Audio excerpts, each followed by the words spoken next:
Welcome, welcome, welcome on this dreary fall night here in Manhattan, the Upper West Side of Manhattan. It's great to be here. Not many people know this, but since this is a technology event and we'll be talking about science and evolving technology, the Upper West Side of Manhattan is still the largest concentration of rotary phones left on planet Earth. Yes. How many of you have a rotary phone here? 30 people over there raised their hands. So we're here to discuss Walter Isaacson's book, The Innovators. And before I introduce Walter, I want to talk about a couple of things. Do you all have first moments with computers? What was your first computer? Just call it out. 1620. What? What was it? Sinclair? Sinclair? That's great. That is a good one. What? Say, Compaq. Okay, what else? Macintosh. Okay, yeah, that's late in the game. But we love you. We love Sinclair. Yes, there you go. Anybody batch process in college on an IBM 370? There we go. Yep. Carry those cards around. You know, back then when you used computers and had to haul those cards from your dorm to the computer center, you did not look cool. No. You did not look like a hotshot like Steve Jobs. Anybody use time sharing? Anybody remember an audio coupler? Yep. Anybody play Gunner on a computer time sharing terminal? Gunner was this great game that I played in my calculus class in the 70s in 6th grade. And you put the phone on the coupler, you dialed into a timeshare computer system, and Gunner was this really silly game which basically was a graphic reenactment on a printer, a teletype printer at that, so it wasn't terribly advanced, of essentially quadratic equations and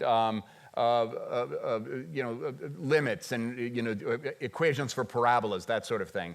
And so you basically do artillery, and you type in your coordinates to the person who is playing you at some college, maybe across town, and the computer would go, and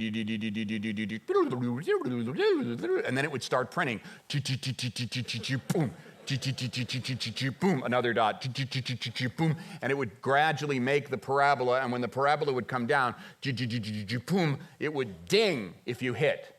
And if you didn't hit, and I know that sounds very primitive. It sounds a little bit like making, a souffle with arrowheads. But we were fascinated. This was so great. This was like, what's going to happen? And we could have calculated what would have happened in our calculus class, but just the fact that a machine was doing it was so absolutely thrilling. And this was the moment that computers were changing. They were going from being big defense contractor items that were used to direct weapons. And of course, a lot of the technology that I was using in the 1970s was developed to win World War II. And part of what Walter is going to be talking about out here is Alan Turing and some of the individuals, Vannevar Bush, who was at MIT, who was part of the MIT war effort. That original technology really became the basis for what we use in our home computers today.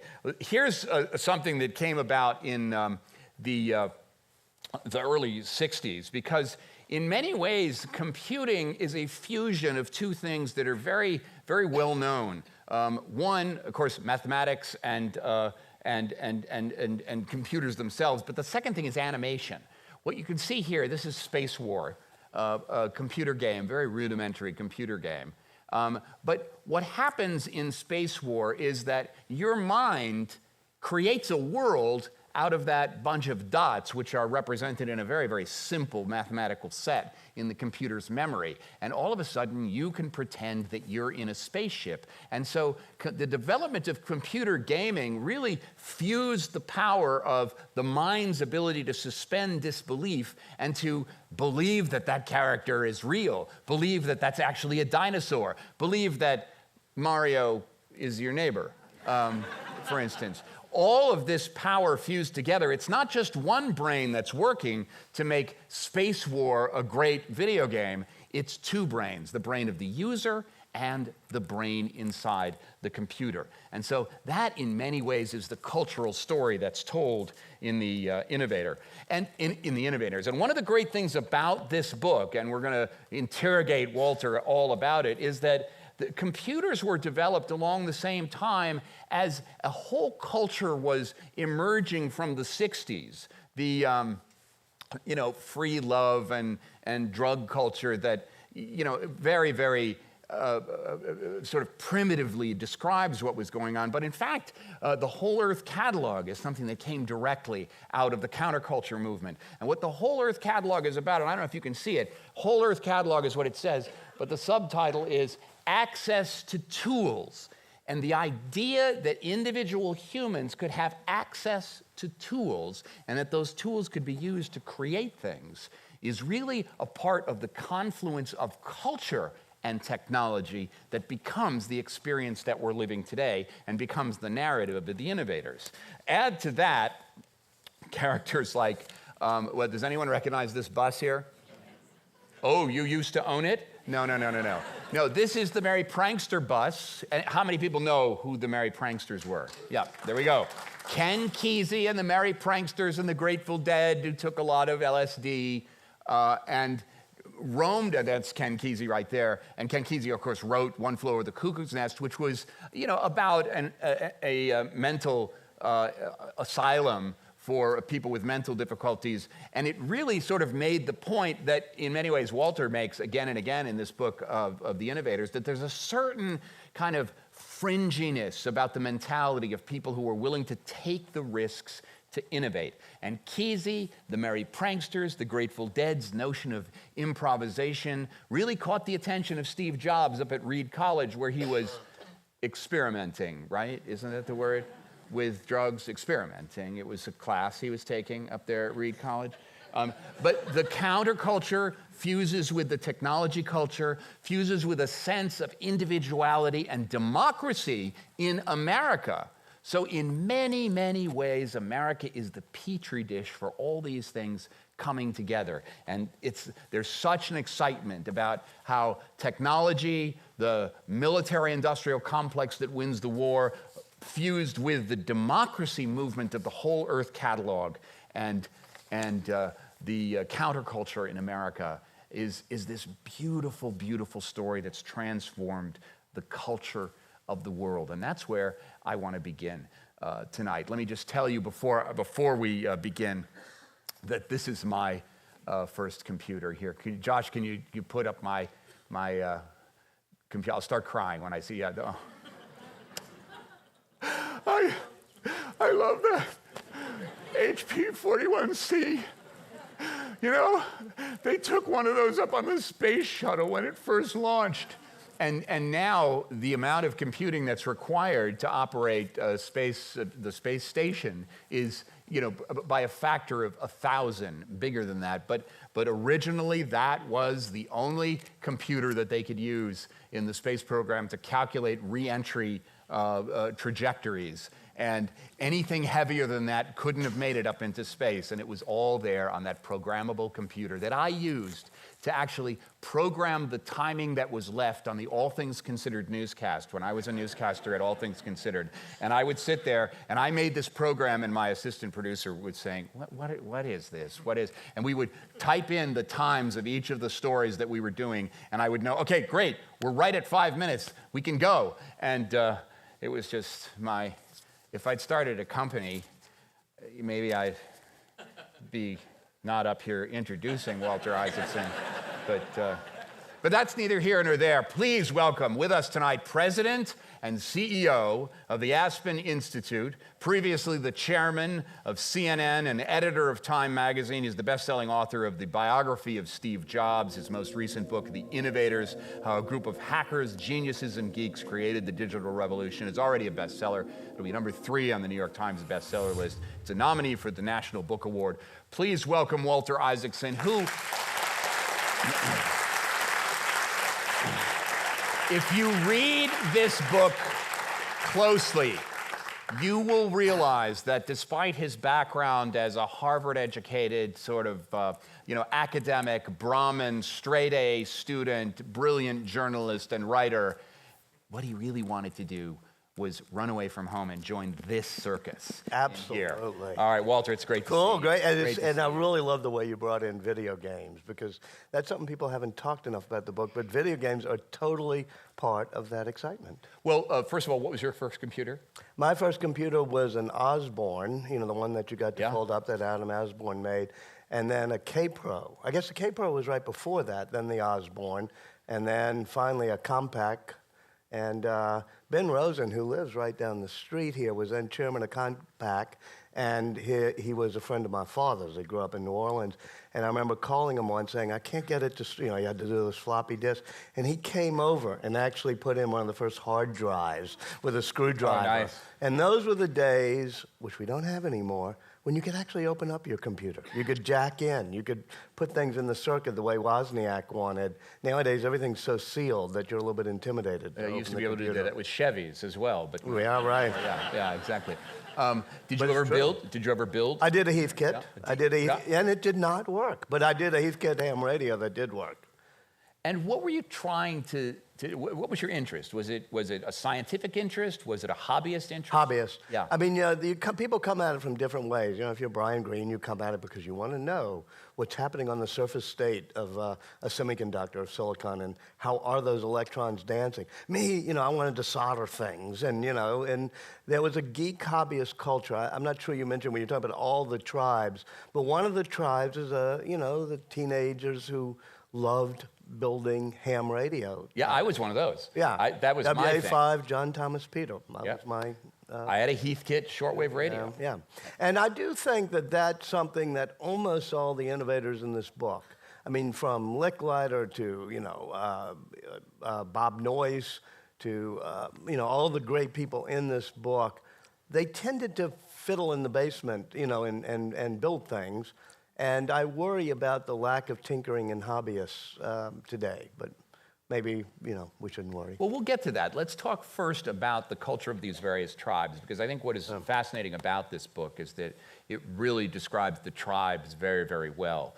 And you've got in the very, very beginning in the 19th century, the tribe of calculators, of people who are trying to view in a completely abstract way, because there weren't any tools around at the time, and Right. Charles Babbage tried to create them, and the British government didn't end up funding much of what he did, although he did enough to make some It's the serious very advances. first sequester. And, Yeah. It's like all sequesters, Exactly. it destroys science. Yeah, and the Brits were much more interested in hunting for elephants and rivers Right. in Africa than they were in making computers. Mm-hmm. That's right. So what did it take to be someone like Ada Lovelace, who discovered that calculating was not simply equations, but was algorithms, a set of instructions? I think that the main thing she had, in a larger sense, was the ability to connect the arts to the sciences, what we do here on this stage all the time, the humanities to engineering.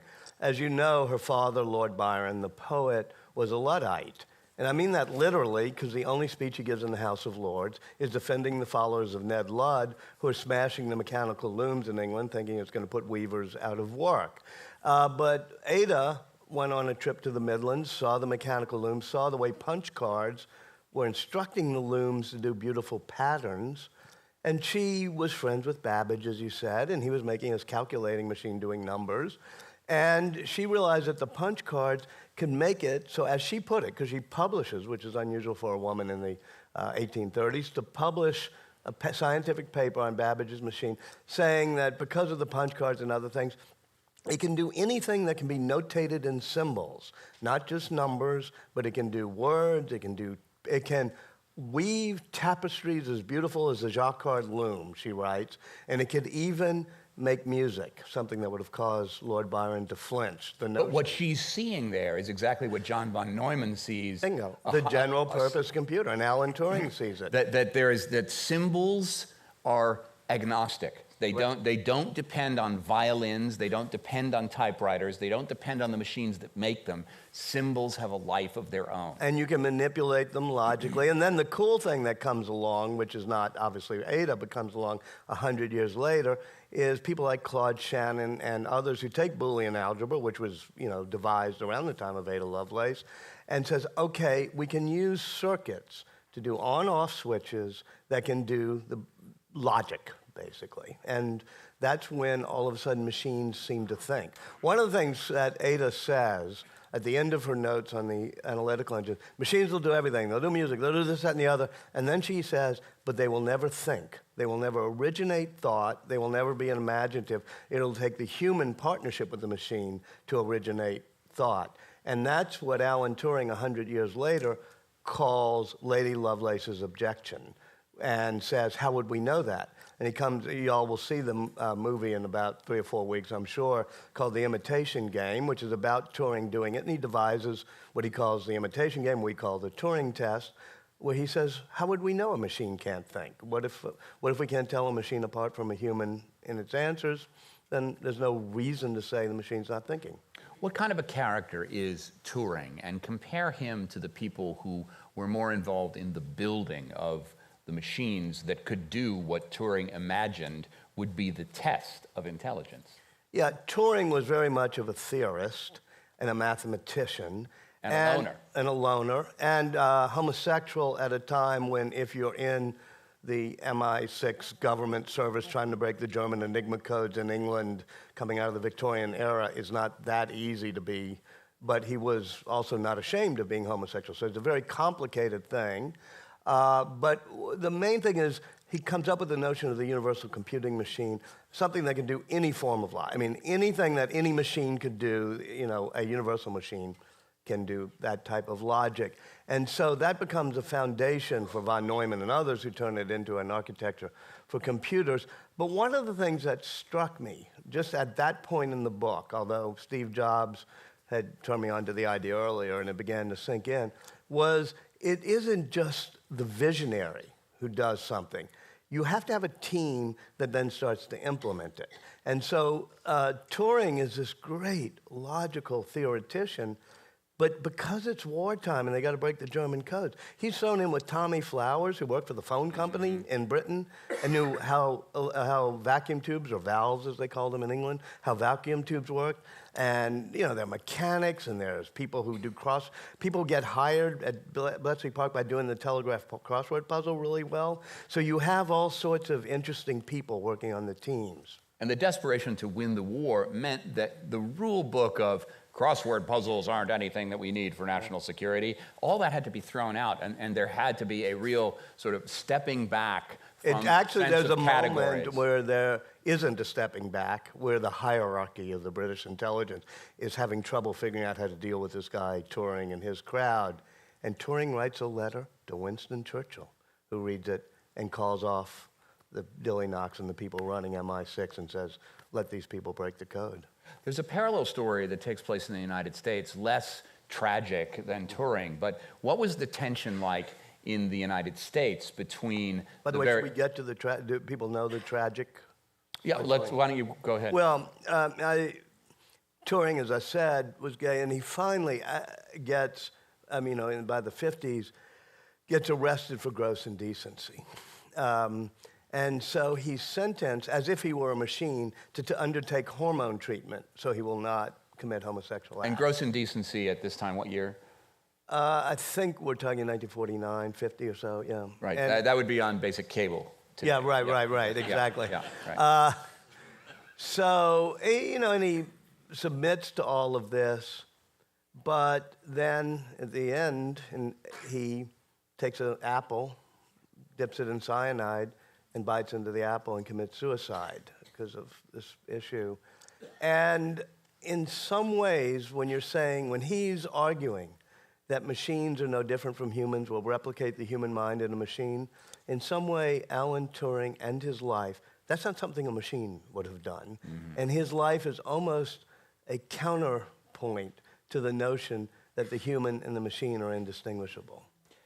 I mean, he's really sending a message like Lovelace did. solve this problem. I can't. I'm checking out now. There's also something extraordinarily symbolic about the way he commits suicide. There's a biblical dimension, but then there's also Newton. And Snow White, because he loved the way Snow White dipped the apple. And years ago, my daughter said to me, taking a walk, she said, you know, the Apple logo is an homage to Turing, a bite out of the apple. So I go, no, I didn't know that. Now, with all the certitude of a 15-year-old, she told me, you know, of course, that's right. That was their defense against the Beatles. And this was right before I was doing the Steve Jobs book, but he and I had been in contact, and he was a person who emailed you back right away if he wanted to, or didn't email you back at all. I mean, if you didn't get an answer in about a minute, he was going to ignore you. So I'm walking across, you know, with Betsy, and I type in, you know, Steve at Apple.com, and I said, is that true? And he answered me right away. He said, no, I sometimes wish I could say it was true. I wish we had thought of that. It is a really cool story, but when we did the logo, we hadn't thought of that yet. So, proving that 15-year-olds can be wrong and Steve Jobs can even admit mistakes. Well, 15-year-olds can invent urban legends. Exactly. That's great. All right, so what is the team in the United States that invents the computer? And there were many teams around the world, but what is the team that you focus on? And what was the tension between throwing out the rule book and really sticking to some sort of very linear tradition in the military hierarchy? Yeah, well, actually, there's two places you could say the computer was invented in the United States. We biographers know that we distort history a little bit. We give a little too much credit to the lone inventor who in the basement or the garage comes up with a light bulb moment and innovation occurs. And if you're a romantic historian, or if you're Jane Smiley, the novelist, or somebody like that, you pick out John Vincent Atanasoff, who at Iowa State University makes a circuit, an electronic logical circuit, and is able to invent the first electronic circuit board. Now, he's a loner, and so it's kind of romantic. He has one graduate student, but no team around him. So he can't really get it working. He can't get the punch card burner to work. And when he goes into the Navy, they don't even know what this contraption is he's been building, and they dismantle it and throw it away. You have another team that's just the opposite, led by John Mauchly. John Mauchly was one of these people who loves being at places like this. He loved wood-paneled explorers clubs and Carnegie Institutes and Smithsonians and science festivals and historical societies. He was part of that British-American cadre of people who love sharing science.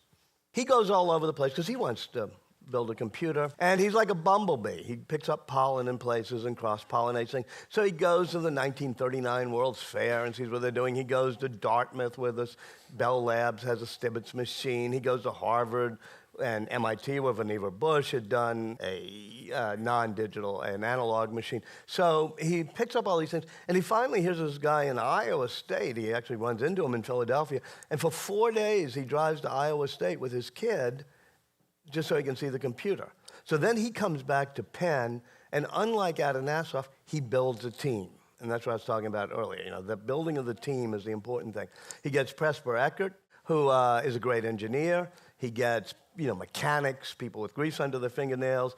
He has 70 people. They're building this room-size thing. And he gets about 70 women PhDs in math who are doing the calculations. He picks 6 of them to secretly get training at Aberdeen Proving Ground to reprogram the computer. They understand the innards of the computer. When John von Neumann comes from Los Alamos and needs to have the machine not do ballistic missile trajectories, but to do a test of a hydrogen-type bomb, it's the women who reprogram it. What is it intuitively about this team of women that understands programming and these sets of instructions and how interchangeable they are? Any thoughts on that? Yeah, I mean, women have unfortunately been written out of the history of computing a little bit more than they should have been, and these women are not as well known as they should be. But more women got PhDs in math in the 1930s than in the 50s or the 60s. It was before women had been told by our friends that they didn't know how to do math or something. And so women were great mathematicians, and they also were more collaborative. I don't mean to get into a gender thing, but they all worked together, and so they did open source of COBOL, all these programming They ask for languages, directions. Hopper. It's a- Grace Hopper's working, what? They ask for directions. Right. I'm trying very hard not to step in any landmines, but you're allowed to. Yeah. But here's another one, which is boys with their toys. You think the hardware is the cool thing. You know, they're like me. They like soldering things, and they think the hardware is the big thing, and figuring out how to program it, you know, that's menial. The women can do that. They don't realize that after a while, ENIAC and UNIVAC and Honeywell and Sperry Rand and whatever types of computers are, those can be interchangeable. It's the actual programming language that's going to be the real value. You don't particularly care which piece of hardware you're using. So the women did the programming back then, both Lieutenant Grace Hopper at Harvard, doing it with Howard Aiken on the Mark I, and then the 6 women of ENIAC, led by Jean Jennings. And Jennings and Hopper are a fascinating story. yeah, they really are. You know, one of the things I'll give a thing about Jennings that struck me. Jean Jennings is from Atlantis Grove, Missouri, a town of like 108. She's one of 7 kids or 8 kids or whatever, poor farm family who really loved education. So she decided she wants to be a mathematician. She couldn't decide between journalism and math, and she made the right choice, became a mathematician, and went to Northwest Missouri State College for $78 a year. And so she became, and then on her last month there, she sees an ad that says, come to Philadelphia, we need women mathematicians to work in ENIAC. There she is, yep. So, It would be illegal to run that ad today. We need. yeah, it actually said, it says women wanted, you know, because it was making fun of the men wanted sort of thing, but it was 44, men were off at war. So she gets on the train at midnight from Atlantis Grove and arrives in Philadelphia 40 hours later, has the job. But I did look up Northwest Missouri State. Yeah. It's now $14,000 a year. We're going to lose a generation of people who could go to college for $78 a year and become the pioneer programmer of her generation. So these women, not Rosie the Riveters, but Rosie the Coders, begin to develop enough programs that the thought begins to converge now that machines are interchangeable, that the software can evolve to more sophisticated capabilities, and that the pure hardware is not necessarily the measure of what these things can do. It's a partnership between more sophisticated software and more capacity hardware. Right, because at first these machines are built for special purposes. Colossus, which is the one that Tommy Flowers and Alan Turing work on at Bletchley Park, is there just to break the German code. Likewise, the ENIAC, which you saw back there, the women programming it, that was mainly done for ballistic missile artillery tables. But they discover, the war is ending, and we needed to do atom bomb tests and sonar and sonic waves and everything else. So it's the first one that's really reprogrammable, and then John von Neumann comes along and says we can store the programs in the memory of the machine, and that's when you really get a real computer. So I think of ENIAC as the first real computer because it's programmable, it's general purpose, and it's really cool. We don't have time to go into it, but the story of how memory is developed and the engineering that goes into the creation of memory and the various ways that were tried that worked and some that didn't work, how clever they were, how amazing they were, and how it informed our understanding of what memory actually is, short-term, long-term, read-only, is a great, great story. It's in this book. There's other treatments of that particular story. But let's launch ahead to really when the convergence becomes complete, because suddenly, with solid-state electronics, and the ability to kind of home engineer enough computer capability to begin to program on your own, suddenly we're in the realm of Gates and Jobs and the Apple gang. Well, you talked about, I think, I was listening from the back, the sort of that cultural brew in the early 1970s. And, you have everybody from the hippies to the anti-war protesters to the hobbyists and hackers and electronics geeks and stuff like that. So what happens around in the early 1970s is the hobbyist comes first. Ed Roberts creates the Altair, which does almost absolutely nothing. It just has a few lights that blinks and a few switches, and you can do it. But since it all comes back to good product launches, he gets himself on the cover of Popular Electronics and sends the Altair on the road to the Homebrew Computer Club, which is where all these, hackers and geeks and all coming together in the early 70s.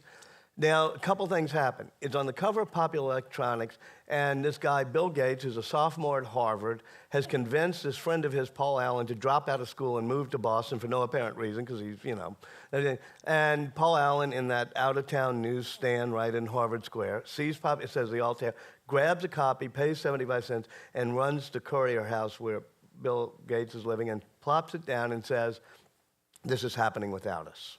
And Gates just starts rocking, as he used to do, or still does probably, and says, "Oh my God," and it's exam period. And he blows off all 4 of his exams, and they just sit there on a Defense Department paid-for computer at the Aiken Computer Lab, where Grace Hopper and Howard Aiken had worked, and they code BASIC for the Altair. And let's step back for a moment and just give you a sense of the primitiveness of this computer, the Altair. There were Heath kits that you could buy in the Whole Earth catalog. I believe there were Sinclairs you could buy in the Whole Earth catalog at the time. So this culture was able to really offer to people out there stuff that they could use to really launch into the ether, the Christopher Columbuses of programming and what computers could actually mean. How many of you are Beatles fans?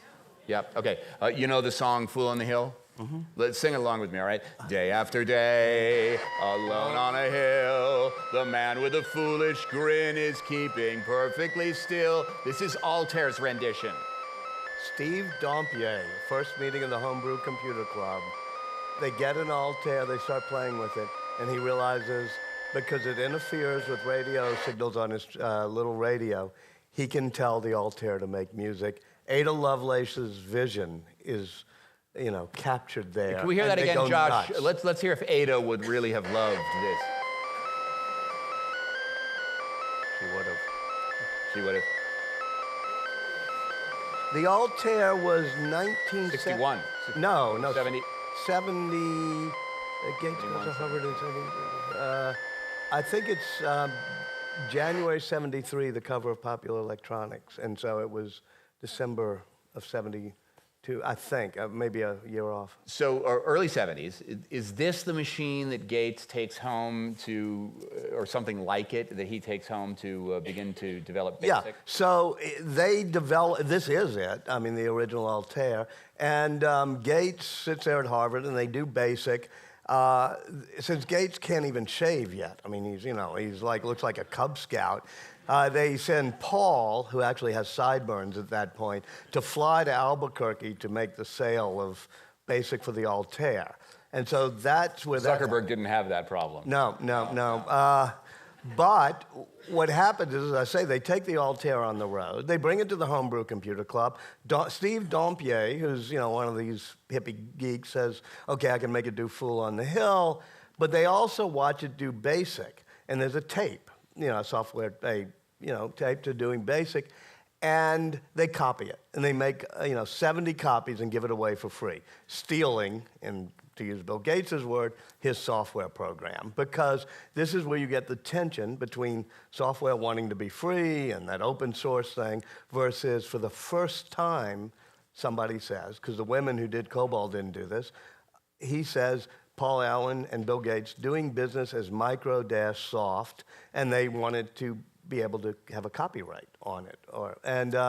Intellectual property versus open source. Right, and you have his famous letter to the Homebrew Computer Club, say what you're doing is theft.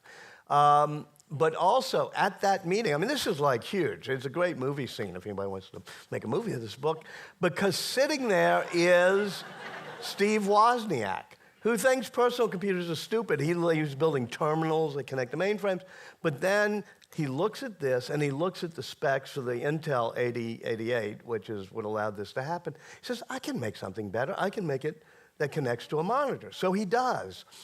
And he does the specs for it, and he brings it to the next meeting of the Homebrew Club with a TV that's carried by his friend from down the street, Steve Jobs. And Woz hands out for free to because, he's He was communal. He's read the whole Earth catalog once too often. And he's like giving away the Apple, the design. It's not named yet. And finally, Steve Jobs, after the second or third meeting, says, wait a minute, we can go to my parents' garage and make these things, and we can sell them and make money. And that's how Apple is born. So out of that prototype, Josh, again? Apple computer. And I like that retro look. It's really nice. I think that's, yeah. Steve Jobs' design sense pre-Johnny Ive was retro. We didn't have the whiteness of the iPod back then. And so, but we did by the time he does the Apple II. He wants yes, to indeed, be sleek indeed. and beautiful. And the story of Ive really is the story of beginning to think about computers not as detached objects that are independent of humans, but as things that can integrate even physically with humans. And the story of the mouse is the story of the ways in which computers suddenly began to integrate physically with the poetry of the human body. Become intimate and Right. connected to us. And in the book, I create two strands of thought, what I call the Ada Lovelace strand, which is computers and humans will become partners. We will work together in an intimacy, she says, a symbiosis like that. The other strand is the Alan Turing strand, which is we'll have artificial intelligence, machine learning, and they'll end up creating a singularity and work without us and, have that sort of thing. Well, people and you'll have people on the stage talking about the singularity. Any decade you can have people doing it. Well, we haven't gotten anywhere near there yet, but what we keep getting leaps and bounds is this making the computer more intimate, creating the mouse. Ada Lovelace would love that, this symbiosis, putting it on our wrists, putting it on our glass. Just the guy, somebody here, helped me figure out Google Glass today from the Google site here, and it's like, oh. We may have a toy for you later. Oh, okay. I hope an old Pong game because I'm. Well, we have that. We definitely have that. It's right. But anyway, without overdoing it, I think the intimacy that you're talking about really makes it and cool. that's the first mouse. That's Doug Englebart's mouse. Doug Engelbart is another unsung hero who's in this book a lot. People like him and Alan Kay, who do the graphical user interface at Xerox PARC, learned to make it. There's old Alan Kay. Learned to make it so that these computers are friends, convivial. They used words like that as opposed to singularity. And they do it by reversing the math. In a sense, what made Space War was the computer output going to the screen in mathematical dots. What they did was that same signal can come off a ball rolling around with a sensor.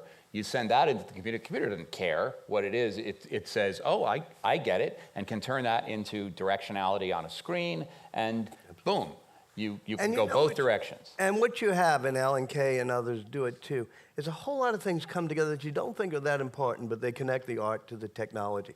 You do that with something called bit mapping, which means when you and I were growing up and talking about our K-Pros and stuff, there were those horrible phosphorus green letters on dark screens. Yep. And what the computer would do to save power is to generate a letter, not a generate a V and it'd be up there. What Alan Kay, Doug Engelbart, and others figured out is that every pixel on the screen can be turned on and off, or for that matter, any color, if you have enough computing power. By this point, Gordon Moore has told us it will double every 18 months or so. So they create with the mouse, bit mapping, graphical user interfaces, and Steve Jobs, who has dropped out of college and everything else, the one course he really loves and he takes even though he's not actually enrolled in college is calligraphy. So the first thing he does when he sees bit mapping, he says, I can make it do beautiful fonts. Everybody else is saying, who cares about beautiful fonts?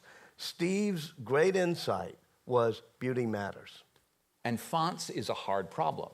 Yeah. Making fonts is a hard problem. And if you can solve fonts, you can basically create any kind of graphical representation. The amazing thing that is almost the exuberation of the personal computer is when he unveils the Macintosh. He's taken from Xerox PARC, the notion of graphics, and he pulls the bag out from over it and it starts writing, hello, I'm Macintosh, in script like that. And people gasp.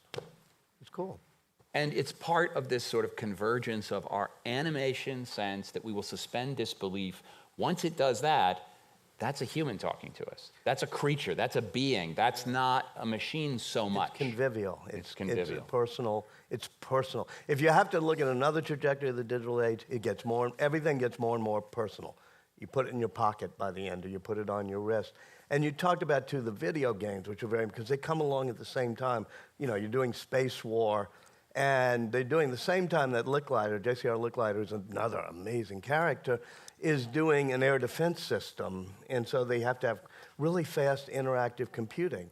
So that notion that it's fun, it's interactive, it's very graphical, and it responds to you comes up from everything from the consoles that the air defense jockeys had to use at the SAGE system, and they're doing it at MIT and all, and so the people at MIT and the Tech Model Railway Club are also saying, okay, and we can make Space War out of it, and it all comes together. We can make it fun, and it has a personality, and Jobs sort of really put all that together. And here's an important point. I mean, one reason I wrote this book is nowadays half the people, not people who would come to this group, half the people in this world are intimidated by technology. They either think You think it's still half? intimidated? Yeah. I think people have no clue, like what bit mapping is and why that's a really cool thing, or how you have a logical circuit that tells something to be a graphical display, or how a circuit works, or what a transistor is and why a microchip is just transistors etched on a chip. And that makes us, you talked about convivial and personal and feeling comfortable. Understanding that real people like Licklider and Alan Kay and Steve Jobs and Woz kind of did this and how they did it, I think makes us feel less alienated from our technology.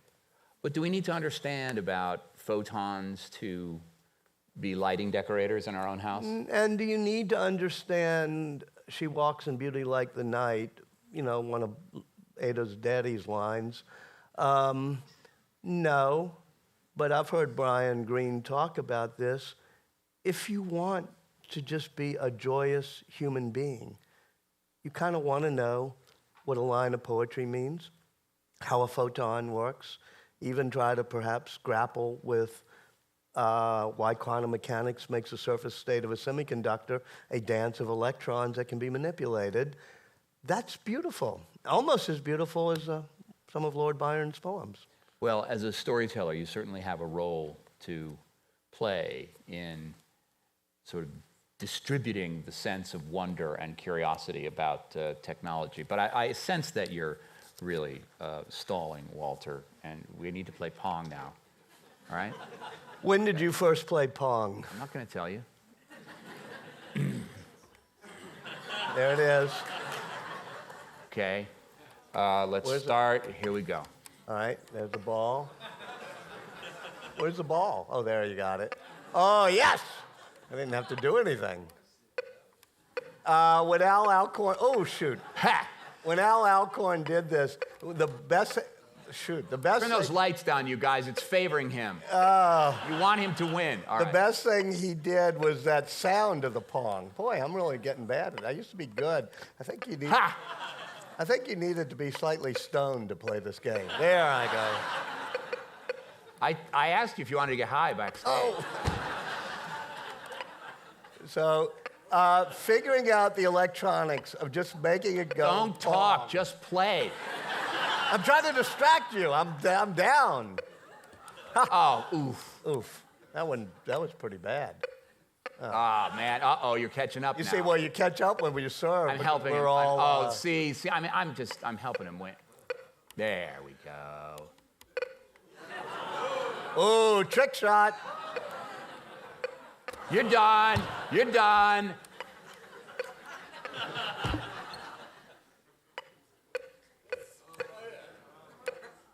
Yay. Yeah, that was a good one. And then I get to serve. One more shot. Yay. One more. I got to catch up. Don't quit now. Uh-oh, this is it. He also, hey.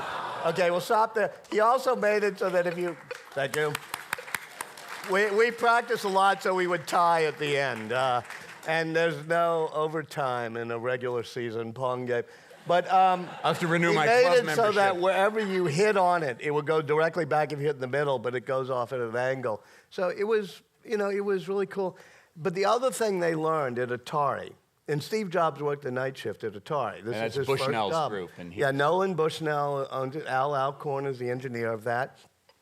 Steve Jobs comes in, and he had just dropped out of college and gone to India and found his guru.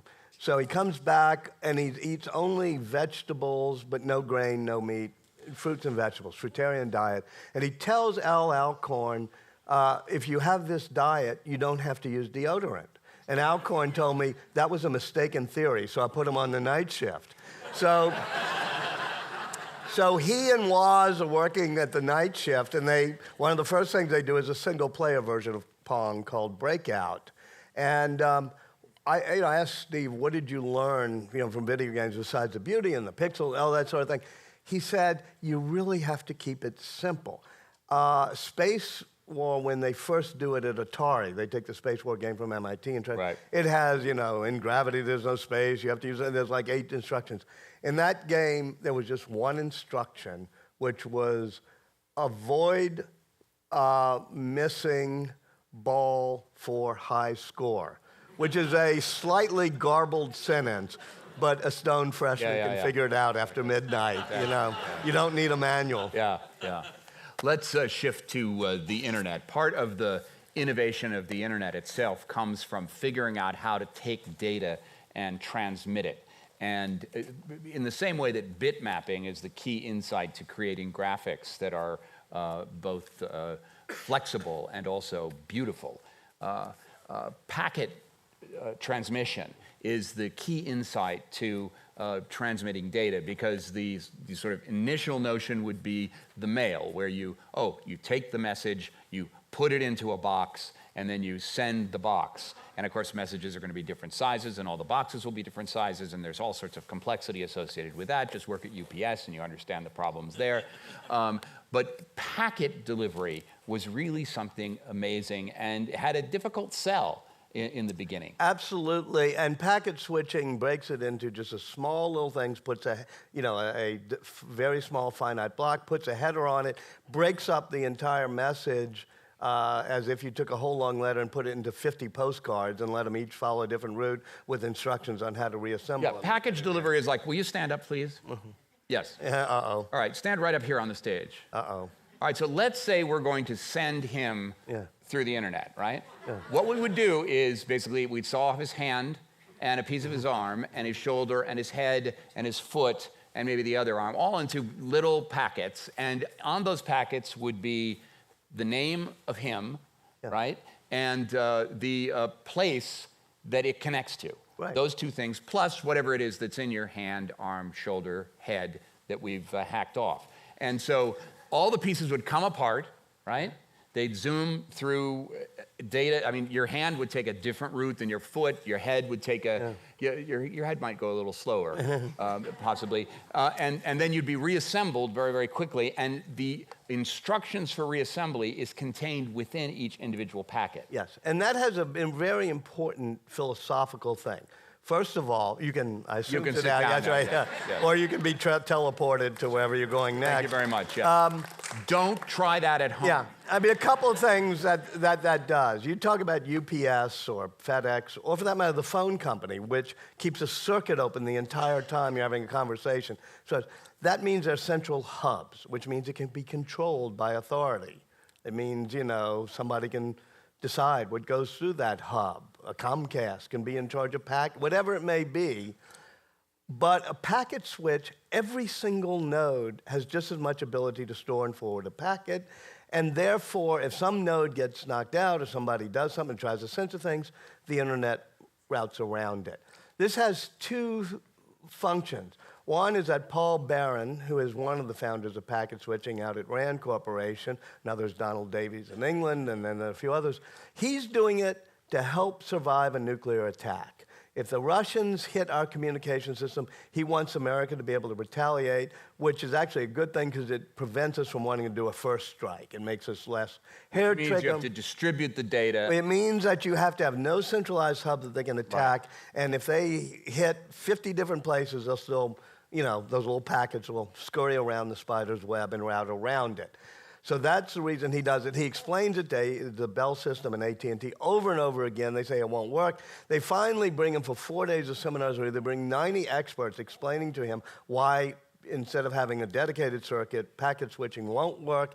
And they say, do you understand this now? And he goes, no. And he's right, they're wrong, which is why the Bell system never built the internet. But the really cool thing is the people who did end up building it, the ARPANET, this is, because it starts off as a Defense Department project, are the research centers that the Defense Department is funding. And being research centers, they delegate it to their graduate students to figure out how to do the protocols. The graduate students are all graduate students indefinitely because they're avoiding the Vietnam War, and so they're staying in graduate school as long as they can. They aren't trying to help the Pentagon survive a nuclear attack. They want to build a system that can't be censored, can't be controlled, can't have a top-down authority. So they create this decentralized or distributed system of the internet. The cool thing is, I have a section in the book on, was it to help survive a nuclear attack? And half the people say no. And so there's a guy, Steve Lukasich, who was high up in the Pentagon and funding this. He finally says to Steve Crocker, who's one of the young graduate students, you don't really know because you were on the bottom and I was on top, so I know why it was developed. And Crocker said, no, you don't really know. You were on the top, I was on the bottom, so you have no clue. Which is the perfect specification. Right, and now that DNA, the fingerprint, the sort of into the genetic code is inbred the notion of we route around authority.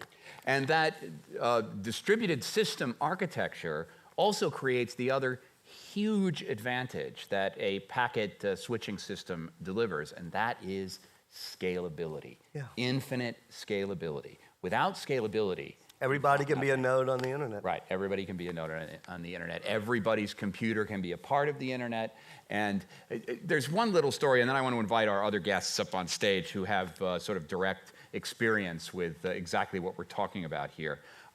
There are a few people who object to allowing their computers to be used, to basically be hijacked in little sort of bit packages for this distributed system. Can you describe that?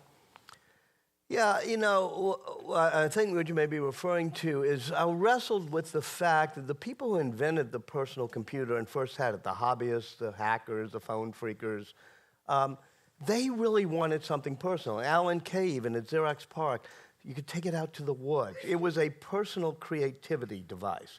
So the personal computer arising in the 70s is arising at the same time as the ARPANET, and then the ARPANET, there's other networks that come along, so they have to internetwork them, which is why we get the phrase internet. But they're separate, because the people who are using the internet, you know, want to sort of share each other's computers, and the people who are creating the personal computer want to go off in the woods and, you know, do whatever they do with computers.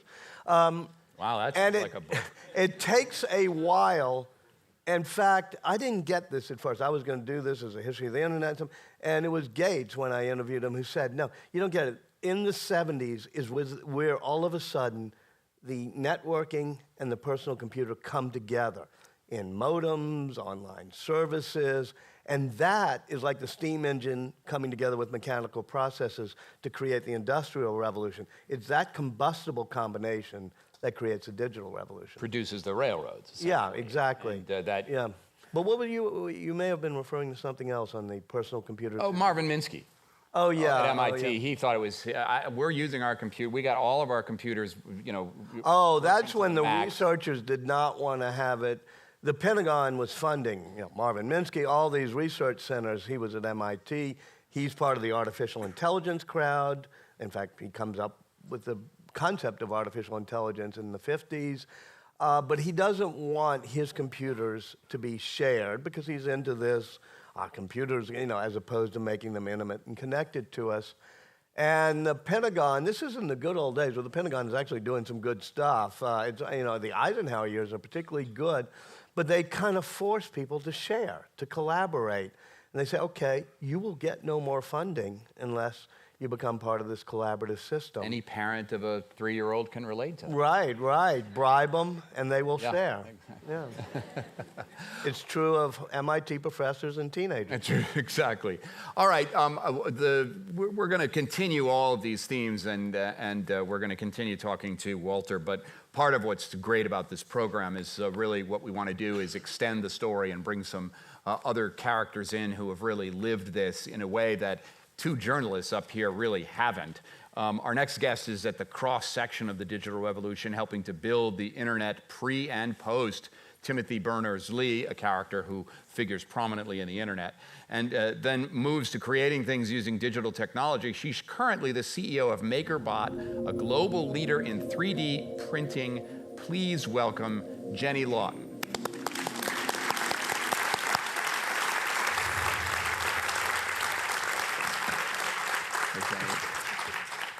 Thank you.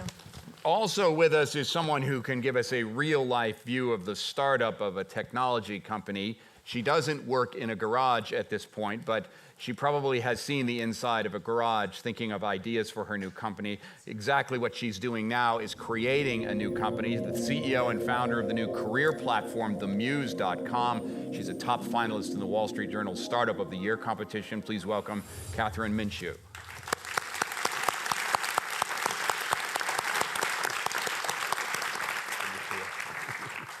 Now, not only do you see the gender split here, you see the generational split here. Your first computer? Trash 80. Trash 80, that was you used those as a journalist, Yeah, right? you were there at the beginning. Yeah. Trash 80s was a Tandy. Yeah, Radio Shack. Radio Radio Shack. Shack. Right.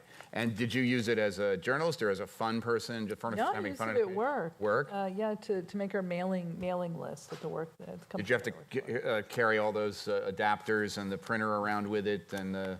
No, I did that with my Compaq, portable, the one that was sort of like the size of a sewing machine. I used to take that out on consulting and taking that on the airplane with me. Trash 80 was one of the first laptops. Your first computer? TI Portable in the late 80s. What? Yeah. Say it Texas Instruments. Texas Instruments. TI in the early, that's great. I had a HP 110, which was a very primitive laptop that I used when I worked for NPR over in the Middle East. And I actually ended up getting a portable typewriter because I couldn't stand having to carry the printer around with me. And when I'd show up at these crazy war zones, I'd type my stories on a typewriter, and the guys with the Trash 80s and the TI machines would say, "Man, Hockenberry has a computer that prints while you type." It was my last victory as a Luddite. Jenny, as someone who's the CEO of MakerBot, do you stand astride this counterculture notion of the internet that's typified by the Whole Earth catalog and the sort of high-tech sort of gadget culture that we've been talking about here on some level? Yeah, I think that the desktop 3D printing industry actually straddles both of those lines. So it really comes out of an open software and open hardware culture, hacker culture, and it's evolved into something that is a more professional model and professional way of looking at things. But at the same time, it's a 30-year-old technology. So it's very similar to the way that the whole evolution of computers has worked. So 30 years ago, the first 3D printers took up big rooms, and they cost hundreds of thousands of dollars. And now we're making a 3D printer because of the open foundation, because of expiring patents that can sit on your desktop. The first 3D printer wasn't made to prevent a nuclear attack, though, right? It was not made to prevent a nuclear attack. And what comes out of it probably would survive a nuclear attack. Really? Oh, wow. What was it made originally to do?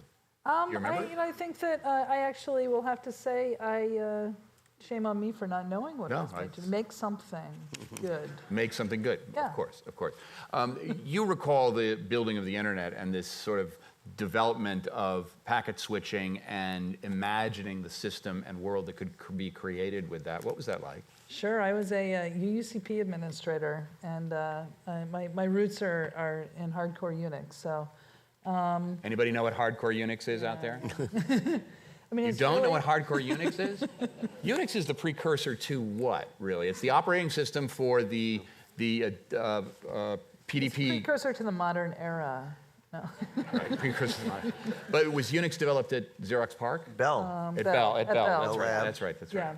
So, yeah, I was I remember when Al Gore came out and said that he had invented the internet, and all of us were sitting around going, "Holy crap! What have we been doing all this time? I mean, this has been around for a long time, and we've all been using it to send all sorts of interesting information back and forth." And we thought, I think that the same sort of thing with the 3D printing industry happened. Like, we felt a little ripped off because this was our secret, and it was meant to be something that you could share communications and do cool things, and the rest of the world didn't know about, and it was sort of a secret. And it was also, I think a cool part about it was it was part of the defense industry. So you felt like you were also a part of this bigger thing that no one really knew about.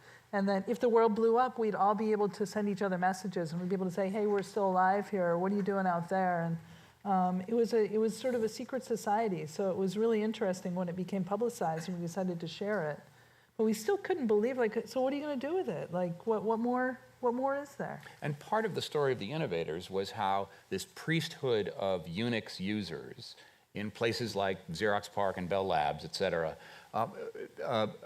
get introduced to Unix and pull aspects of the architecture and the style of Unix down and create some of the products that a lot of the people in this audience know about. You want to tell a couple of stories? What's particularly interesting about that, too, is that they create an open source version of it, which is Linux, Right. and GNU Linux, which is Richard Stallman, who is a total prophet of a madman, at MIT, and believes that all software should be free and open source and whatever. And so he's creating a version of Unix, or compatible with Unix from scratch. But of course, he's a bit of a madman, so he doesn't ever do the kernel. So this guy named Linus Torvald does it out in Finland, and it becomes GNU Linux. And it is that tension between the proprietary software and the free and open source software movement that I find that you may believe there's a right answer to that question, but I almost believe the right answer is the tension between the two and the dynamic. I think it's an important tension. I think it's part of what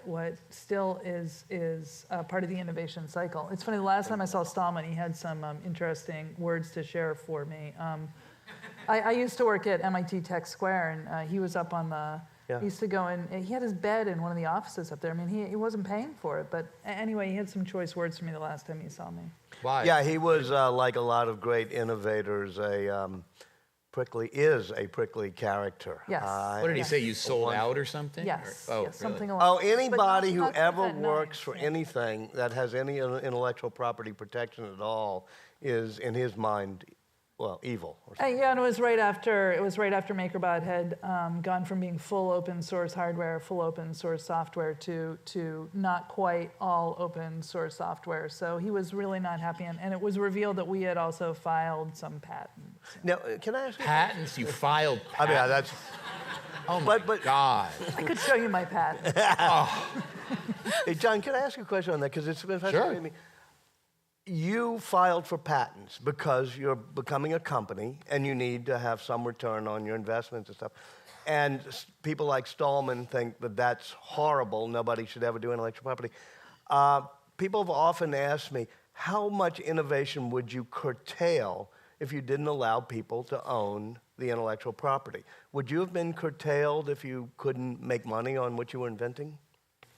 Would we have not done it? Would you have, I say curtailed, I'm not quite sure what I mean by that, but I meant would you have not done as much of it? I think that if it's interesting, the patents didn't exist, we wouldn't have actually been where we are. So yeah, I think that, I think it's a virtuous cycle, and it's sort of the devil, I mean, that does a patent system need to be revised, perhaps? But the fact that people are filing patents and in essence sharing their ideas and thinking and thought process spurs a lot of innovation. So at the same time, it protects it and allows it to get somewhere and allows people to see where it goes so that then they can do something else with it. But are your patents and the patent ownership that you have, the IP ownership that you have, are they a principal part of your business plan or proposal that you have to take to people who finance you, or didn't you need that? In other words, is that the first question they ask? Got any patents? It's interesting. The 3D printing industry is very much steeped in IP and IP ownership. So it's a very defensive world with patents, and the IP is used sort of in a it's more of a Cold War strategy than not.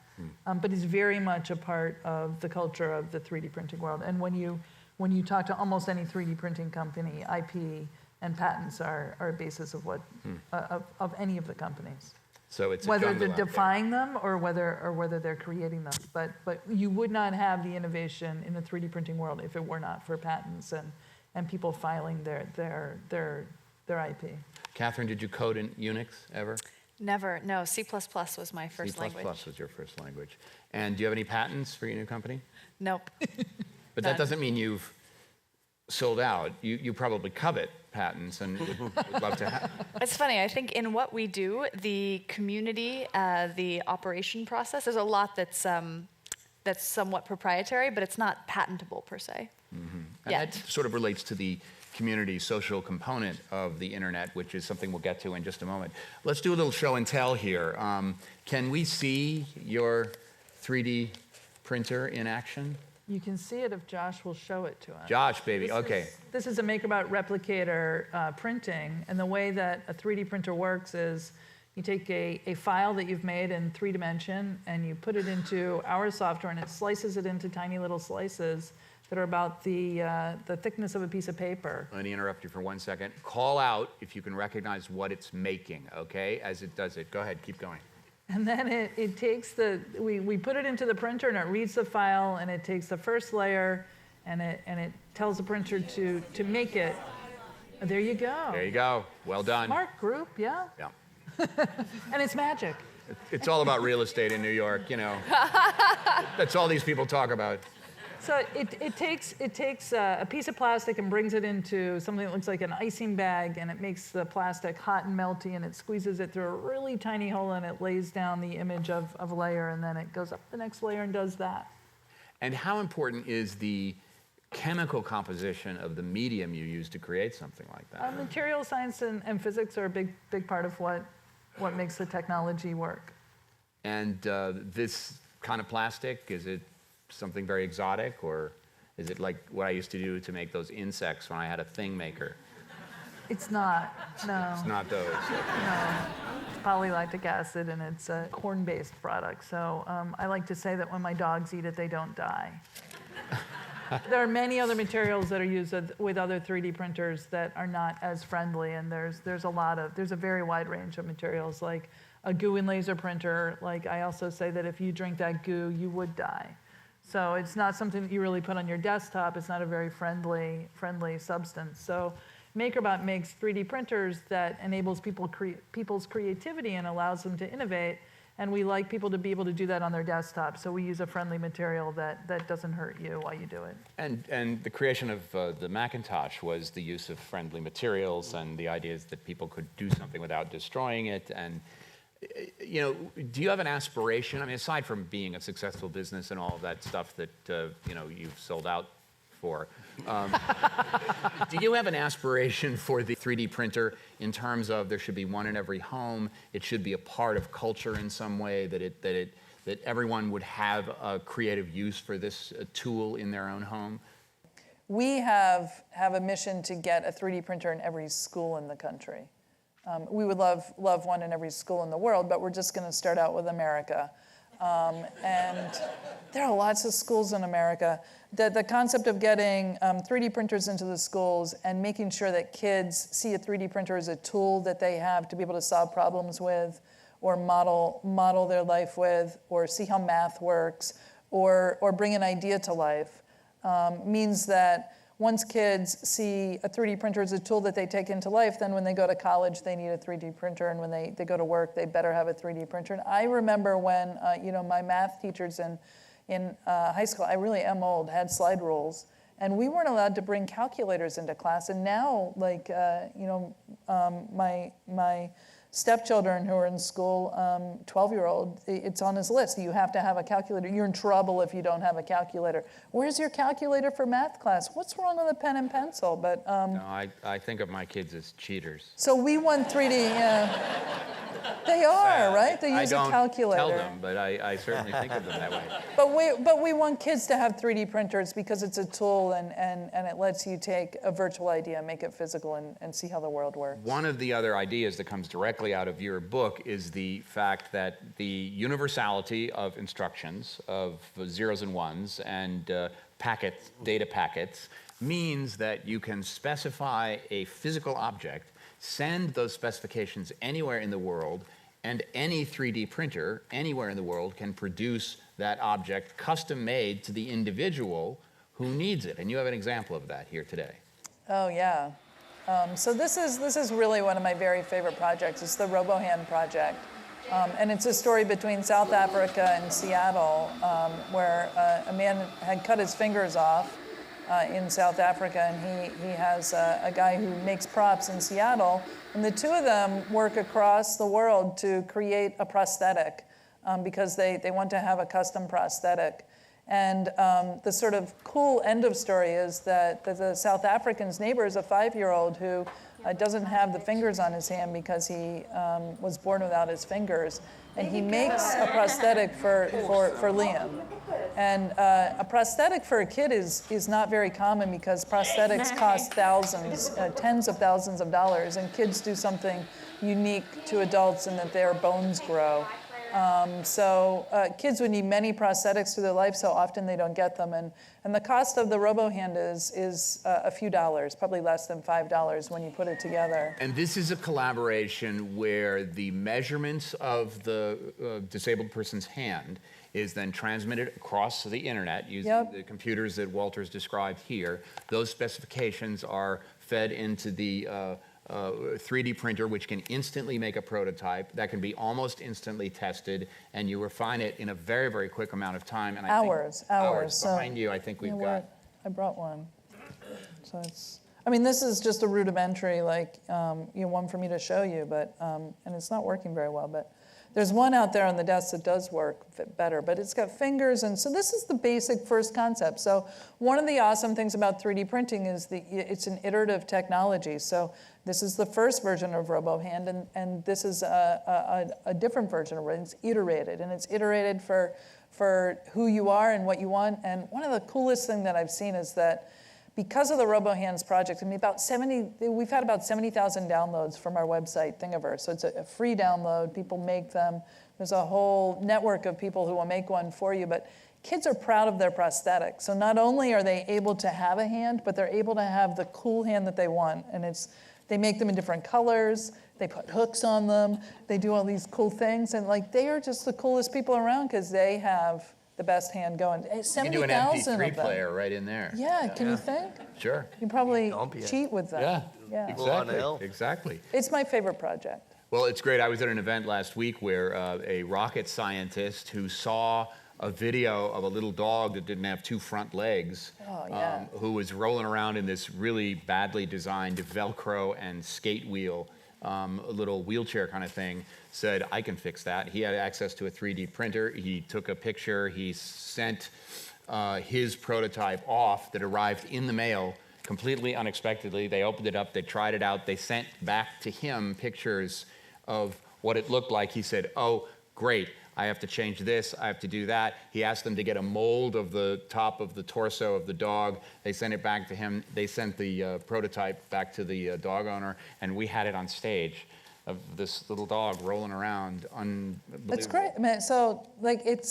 you can make anything you want, but it's awesome when you have stories where this changes kids' lives. This changes people's lives. Kids who have never had a hand, they can now pick up their school bag. They can throw a ball. They can write. They can draw. It completely changes their lives. So changing people's lives is awesome. And there's something so unintimidating about it. Walter, you would have noticed this immediately. The expression on the Chihuahua's face was, I kid you not, what took you so long, folks?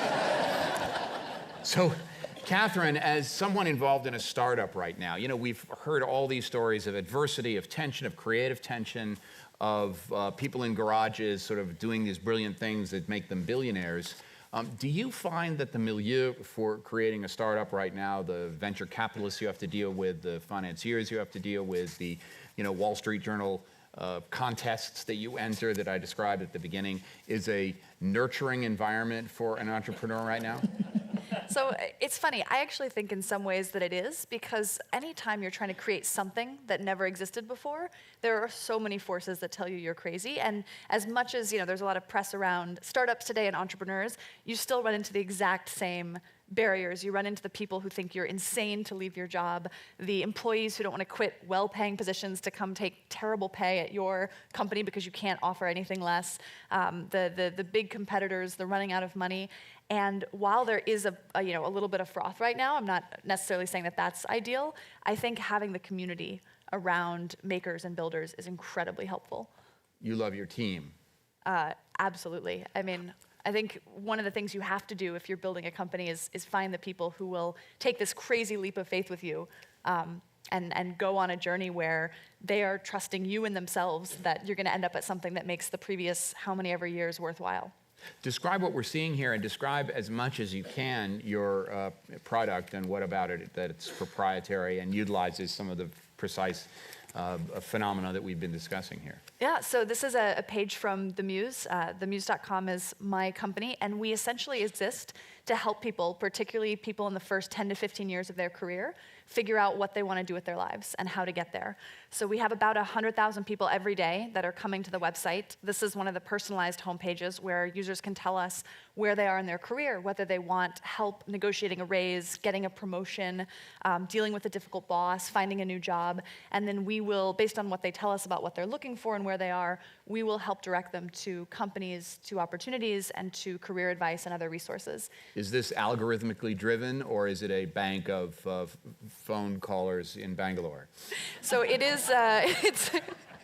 There's no phone callers in Bangalore.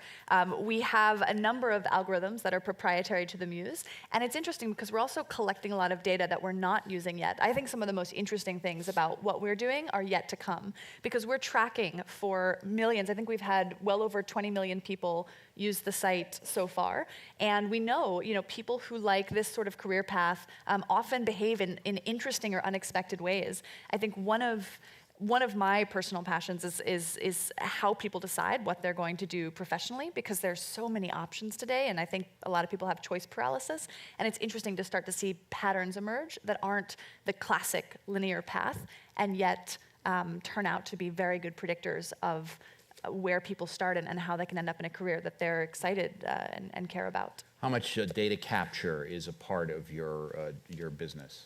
It's a very large part.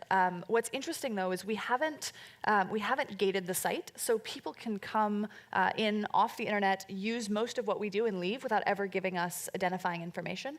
That is a bit of a catch-22 right now, because our data would be even better if we told people, welcome to the Muse. In order to use anything that we do, you have to sign in. And we've made the sort of, not moral decision, but the decision that we want this to be open. It does limit a little bit how much we can follow and track. But there's that tension again. How valuable do you think her data would be as someone who... Well, it's huge, and that's one of the things that Lord Byron would warn us about, which is making sure our moral sensibilities keep up with our technological advances, whether it's the NSA or corporations that collect all of our data. That's why we have to understand technology and wrestle with it. And these can be good or bad things. I'm not, proselytizer on either side.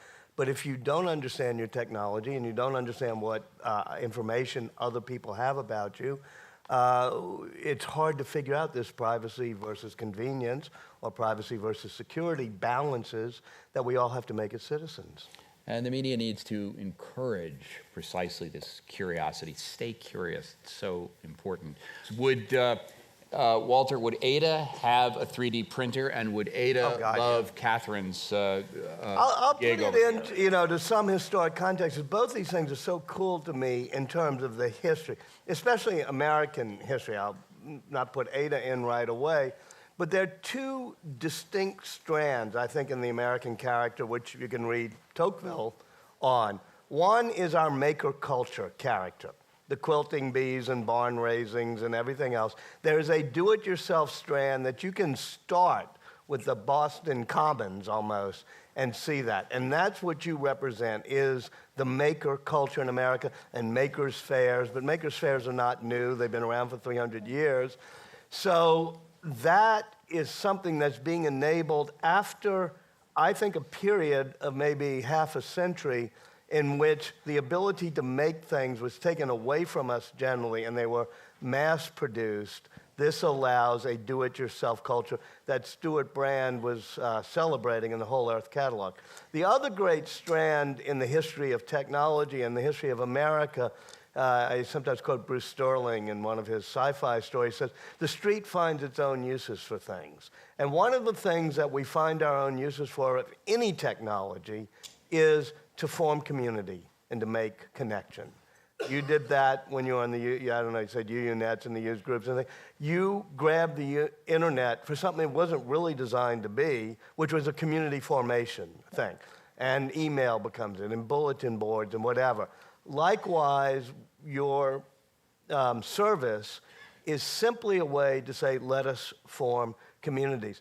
And those two strands interweave interestingly, because the do-it-yourself culture in America is actually a do-it-ourselves culture in which people love to get together and sort of do a barn raising together, or a quilting bee together, or a maker's fair together. So it's a cool strand in our character. It's also, it argues against the notion, and I think oftentimes you see on financial channels and in the media, this idea that if we broke open the head of Steve Jobs, there would be some magical sort of elixir, some sort of formula, that the innovation resides in individual people. What did Gates do? What did Warren Buffett do? And in fact, the innovation culture in America is enabled by this collective sense of doing. The innovators is us, and that piece of it is so brilliant and wonderful and well portrayed in this book here, and it's the connections between all of the people. You kind of want to get them all on the same bus and have a party with them at the end of the book. It's really so great. That's Ken Kesey's. Yes. The further exactly. Either on the bus or off the bus. I think Bill Gates on acid would be a very interesting movie. Do you know, I'm sorry to do it, but Steve Jobs' line on that? What? When he was asked about Bill Gates, and he said, if Bill Gates had just dropped acid once or joined an ashram in India, he would be more creative. Steve was not the president of the Bill Gates fan club, but they actually did like him. Yeah. So I want to thank all of you for being here. I want to thank Kathryn and Jenny for being here. Walter. Wow. Walter will be. I covet this. Yeah. Well, I have an Oculus here. Walter will be signing books out in the lobby. I just want to let you all know it is my 19th anniversary today, and my wife and I are going off to a hotel in the Andromeda Galaxy to have a very wild time tonight. I'm John Hockenberry. Thank you very much.